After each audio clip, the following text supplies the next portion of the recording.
ആദ്യത്തെ ക്യാരക്ടറിൻ്റെ പേര് അഞ്ജന. അഞ്ജന എന്നുള്ള ക്യാരക്ടറായിരുന്നു. എനിക്ക് ഏറ്റവും സന്തോഷമുള്ളൊരു ക്യാരക്ടറാണ്. കാരണം ഇഷ്ടം എന്നൊരു സിനിമയിൽ കൂടി വന്നപ്പോൾ എല്ലാവരുടെയും മനസ്സിലൊരു ഇഷ്ടം ഉണ്ടാക്കാൻ പാകത്തിന് ഉള്ളൊരു കഥാപാത്രം തന്നെയായിരുന്നു.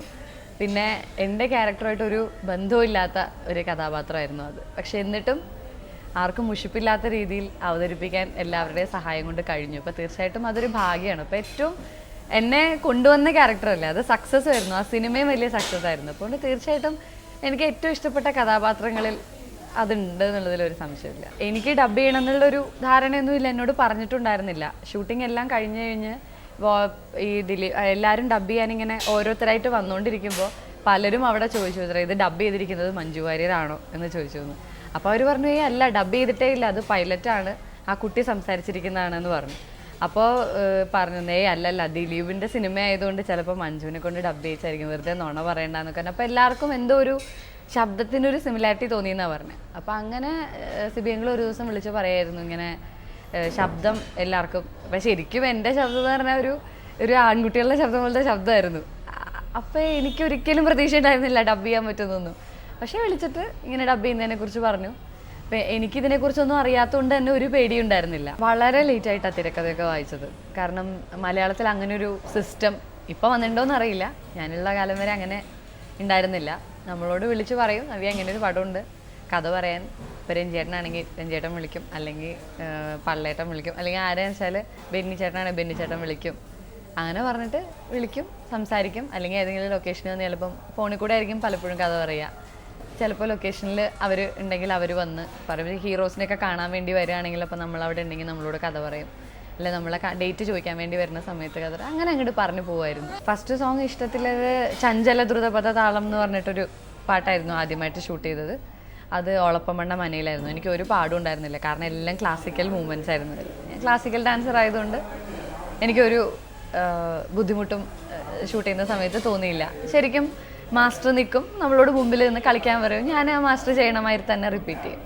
ആദ്യമായി ക്യാമറയ്ക്ക് മുമ്പിൽ വെച്ച് കരഞ്ഞപ്പോൾ എനിക്ക് ഭയങ്കര ആഗ്രഹമായിരുന്നു കരയാൻ. കരയണ സീൻ ഇപ്പോൾ കിട്ടും, കരയണ സീൻ ഇപ്പോൾ കിട്ടും ഞാൻ പ്രതീക്ഷിച്ചു. പക്ഷേ അപ്പോൾ എല്ലാവരും ഇങ്ങനെ ഗ്ലിസറിനൊക്കെ ഇടുന്ന സംഭവമുണ്ട്. അപ്പോൾ എനിക്ക് ഈ ഗ്ലിസറിനൊന്നും ഇടാൻ ഭയങ്കര കൊതിയായിട്ട് പാടില്ല. പക്ഷെ എനിക്ക് ഒരു സീനും ഇല്ല ആ സിനിമയിൽ കരയണത്. ഞാൻ കരഞ്ഞിട്ടേ ഇല്ല ആദ്യത്തെ സിനിമയിൽ. ആദ്യ സിനിമ റിലീസ് ചെയ്യുന്ന സമയത്ത് ഞാൻ മഴത്തുള്ളിക്കിലക്കത്തിൻ്റെ ഷൂട്ടിങ്ങിലാണ്. അപ്പോൾ ദിലീപേട്ടൻ എൻ്റെ അടുത്ത് പറഞ്ഞു ഇന്ന് സിനിമ റിലീസാണ്, പ്രാർത്ഥിച്ചോളൂ എന്ന് പറഞ്ഞാൽ രാവിലെ തൊട്ട് ഞാൻ പ്രാർത്ഥനയായിരുന്നു. പിന്നെ ഒരു ഉച്ചയ്ക്കായപ്പോൾ അറിഞ്ഞു സിനിമ എല്ലാവരും ഇഷ്ടപ്പെടുന്നുണ്ടെന്ന്. ഞാൻ 75ാമത്തെ ദിവസമാണ് സിനിമ കാണുന്നത്. കോഴിക്കോട് വെച്ചിട്ട് ലിബർട്ടി ബഷീർക്കയുടെ തിയേറ്ററിൽ വെച്ചാണ് ഞാൻ സിനിമ കാണുന്നത്. എല്ലാവരും ഭയങ്കര തമാശയ്ക്കൊക്കെ ക്ലാപ്പ് ചെയ്യുന്നു. ഇൻട്രൊഡക്ഷൻ നമ്മളെ കാണുമ്പോഴൊക്കെ വളരെ സന്തോഷം. പുറത്തിറങ്ങിയപ്പോഴത്തേക്കും കുറച്ച് പേരൊക്കെ ചോദിച്ചു സിനിമയിലെ നായികയല്ലേ എന്നൊക്കെ ചോദിച്ചു. ആദ്യമൊക്കെ ഇഷ്ടത്തിലെ പാട്ട് ഭയങ്കര ഹിറ്റായിരുന്നു, കണ്ടു കണ്ടു കണ്ടില്ല എന്നുള്ള പാട്ട്. അപ്പോൾ ഞാനിങ്ങനെ എറണാകുളത്തൊക്കെ ഷോപ്പിങ്ങിന് പോകുമ്പോൾ ചില കുട്ടികളൊന്നും ചോദിക്കും ചേച്ചി കണ്ടു കണ്ടു കണ്ടില്ല എന്നുള്ള പാട്ടിലെ ചേച്ചിയല്ലേ. അപ്പോൾ എൻ്റെ പേരൊന്നും അറിയില്ല. പിന്നെ മഴത്തുള്ളിക്കിലേക്ക് റിലീസായി കുറേശ്ശെ അറിയാൻ തുടങ്ങി. പിന്നെ വനിതയിലൊക്കെ ഇങ്ങനെ നമ്മുടെ ഫോട്ടോയൊക്കെ വന്ന് പുറത്തൊക്കെ പോകുമ്പോൾ മെല്ലെ മെല്ലെ അറിയാൻ തുടങ്ങി. പക്ഷേ അപ്പോഴും ഞാൻ സ്കൂളിൽ പോകുമ്പോഴൊന്നും ഞാൻ ബസ്സിൽ തന്നെയായിരുന്നു പോയിക്കൊണ്ടിരുന്നത് സ്കൂളിൽ. പിന്നെ ചിലപ്പോൾ ആക്റ്റീവയിൽ പോയി അങ്ങനെയൊക്കെ ആയിരുന്നു ആ സമയം വരെ. പിന്നെ നന്ദനമൊക്കെ കഴിഞ്ഞ് റിലീസായി കഴിഞ്ഞപ്പോഴേക്കാണ് പിന്നെ ആളുകൾക്കൊരു സ്നേഹമൊക്കെ വന്നിട്ട് നവ്യ എന്നൊക്കെ പറഞ്ഞിട്ട് വരാൻ തുടങ്ങിയത്. അപ്പം സിനിമയിൽ വന്നത് 10ാം ക്ലാസ് പഠിക്കുമ്പോൾ ഒരുപാട് എന്താ പറയുക, ഇന്നത്തെ കുട്ടികളെപ്പോലെ ഒരുപാട് വർഷങ്ങളായില്ലെങ്കിൽ പോലും അപ്പോഴൊക്കെ എനിക്ക് ഒന്നിനെക്കുറിച്ചും ഒരു അറിവുമില്ലാത്തൊരു പ്രായത്തിലാണ് ഞാൻ സിനിമയിലേക്ക് വന്നത്. പലപ്പോഴും ഇൻ്റർവ്യൂ ഒക്കെ കൊടുക്കുമ്പോൾ പലരും എന്നോട് പറഞ്ഞിട്ടുണ്ട് ഭയങ്കര ജാടയിലാണ് വർത്താനെന്ന്. കാരണം 15 വയസ്സിൽ നമുക്ക് പ്രതീക്ഷിക്കാത്ത ചില അംഗീകാരങ്ങളൊക്കെ കിട്ടുമ്പോൾ ഏതൊരു കുട്ടിക്കും വന്നു പോകാവുന്നൊരു ജാടയ്ക്ക് അപ്പുറത്തേക്കൊരു ജാട എനിക്കുണ്ടായിരുന്നു എന്ന് എനിക്കറിയില്ല. കാരണം നമുക്കറിയാവുന്ന എന്തെങ്കിലുമൊക്കെ കാര്യങ്ങൾ ഒരു ചോദ്യം ചോദിക്കുമ്പോൾ എങ്ങനെയെങ്കിലുമൊക്കെ അത് പറഞ്ഞ് എല്ലാവരും ചോദിക്കുന്ന ചോദ്യങ്ങൾക്കൊക്കെ ഉത്തരം പറയണം, അപ്പോഴേ ഞാൻ എല്ലാവരുടെയും മുമ്പിൽ മിടുക്കിയാവൂ എന്നുള്ളൊരു ധാരണയിലായിരുന്നു പലപ്പോഴും ഉത്തരം. പക്ഷേ അപ്പോഴൊക്കെ ഒരു പക്ഷേ എൻ്റെ പ്രായക്കാരായ മറ്റു പലർക്കും അല്ല എനിക്കറിയില്ല എന്ന് പറയുന്നവരെയാണ് മലയാളികളായ നിങ്ങൾക്ക് ഓരോരുത്തർക്കും ഇഷ്ടം എന്നുള്ള സത്യം എനിക്കറിയില്ലായിരുന്നു. പക്ഷേ ഇപ്പോൾ ഒരു പക്ഷേ പ്രായം കൂടുമ്പോൾ കാര്യങ്ങൾ കുറച്ചും കൂടെ തിരിച്ചറിവാകുമ്പോൾ ഓരോരുത്തരും എങ്ങനെ മറുപടി പറയണം, അറിയാത്ത കാര്യങ്ങൾ അറിയില്ല എന്ന് തന്നെ സമ്മതിക്കുക എന്നുള്ളതാണ് അതിൻ്റെ ശരി എന്നുള്ളത് ശരിക്കും വളരെ വൈകിട്ടാണ് ഞാൻ മനസ്സിലാക്കിയത്.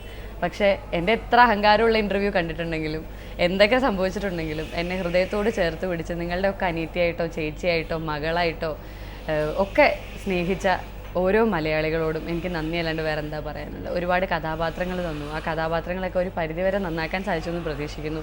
അതൊക്കെ ഇന്നും ടി വിയിൽ കാണുന്നു. ഇന്നും എന്നെ കാണുമ്പോൾ ഓടി വരുന്നു, എൻ്റെ അടുത്ത് വന്ന് സുഖാണോ എന്ന് ചോദിക്കുന്നു, എൻ്റെ കുട്ടിയെപ്പറ്റി അന്വേഷിക്കുന്നു. എൻ്റെ കല്യാണം കഴിഞ്ഞ് പലപ്പോഴും ഓരോരുത്തരെ കാണുമ്പോൾ കല്യാണത്തിന് മോള് പ്രാർത്ഥിച്ചിരുന്നില്ല, അപ്പോഴൊക്കെ ഞങ്ങളും പ്രാർത്ഥിച്ചു എന്നൊക്കെ പറയുന്ന ശരിക്കും എനിക്ക് തോന്നും ഇത്രയ്ക്കൊക്കെ എന്നെ ഇഷ്ടപ്പെടാൻ എനിക്ക് എന്താ ഉള്ളതെന്ന് പലപ്പോഴും എനിക്ക് തോന്നിയിട്ടുണ്ട്. അപ്പോൾ തീർച്ചയായിട്ടും പ്രേക്ഷകരായ എന്നെ ഇഷ്ടപ്പെടുന്നവരോട് എനിക്ക് ഒറ്റ കാര്യമേ പറയാനുള്ളൂ, എൻ്റെ ഹൃദയം നിറഞ്ഞ നന്ദി, വേറെ ഒന്നുമില്ല.